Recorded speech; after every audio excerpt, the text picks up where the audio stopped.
Bonjour, je suis Henri Chat et je vais vous conter mon histoire.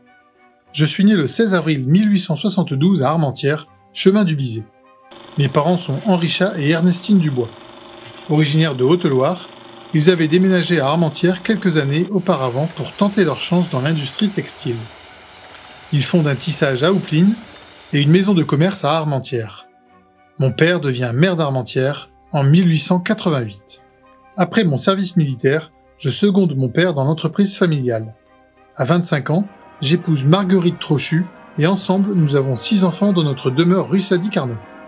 Mon père décède en 1901 et je reprends les rênes de la manufacture de toile. À 33 ans, j'entre en politique et suis élu maire d'Armentières avec le Parti radical. Républicain et laïque, mes contemporains me décrivent comme quelqu'un d'intransigeant et d'impulsif. Je pars du principe que quiconque n'est pas avec moi est contre moi.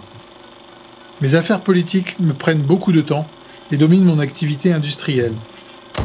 Je suis réélu en 1908 et en 1912 pour 2 mandats supplémentaires. Avec le conseil municipal, nous décidons notamment de la création de la maternité rue Jules Lebleu, de la construction de la cité Bonjean comprenant 50 maisons salubres à bon marché. Je négocie les prix du gaz et de l'électricité auprès des compagnies pour obtenir des prix réduits. Les canalisations d'eau potable sont généralisées. À l'école de natation, je fais installer un plancher démontable au-dessus du bassin pour servir de salle de spectacle et de banquet en hiver lorsque la piscine est inoccupée. En 1914, c'est le début de la guerre. Mon rôle de maire devient plus délicat. Le 11 août, j'annonce la mobilisation générale sur le perron de l'hôtel de ville. Très vite, nous devons organiser le ravitaillement pour la population, car la ville n'a pas de réserve alimentaire. Mon épouse et mes enfants se réfugient chez ma belle famille à Arpajon, en région parisienne. Nous échangeons des lettres pendant toute la durée de la guerre. Quant à moi, je ne veux pas m'éloigner. Je me compare à un capitaine de vaisseau qui ne doit quitter le navire que le dernier. Le 10 octobre, les soldats allemands entrent à Armentières. Pour empêcher toute représaille de la population, les soldats me prennent en otage, ma vie étant la rançon de leur sécurité. Quand la ville est bombardée, je déménage à Hasbrouck, mais reviens tous les jours à Armentières pour traiter les affaires courantes. Ma conduite courageuse me vaut la croix de la Légion d'honneur, remise par le président Poincaré en 1916.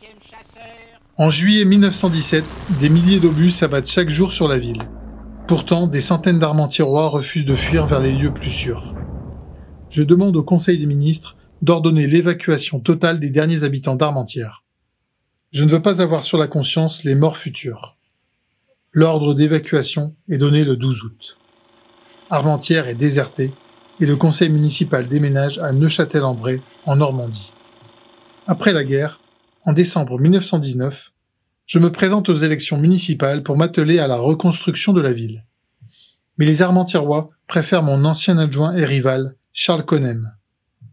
Suite à mon échec aux élections, et avec mon entreprise en ruine, je m'éloigne d'Armentières et me retire avec ma famille au Puy-en-Velay, d'où étaient originaires mes parents.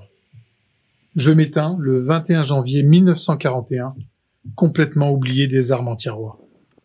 Aujourd'hui, on trouve encore des traces de moi à Armentières, une rue à mon nom et toute ma correspondance de guerre conservée aux archives municipales.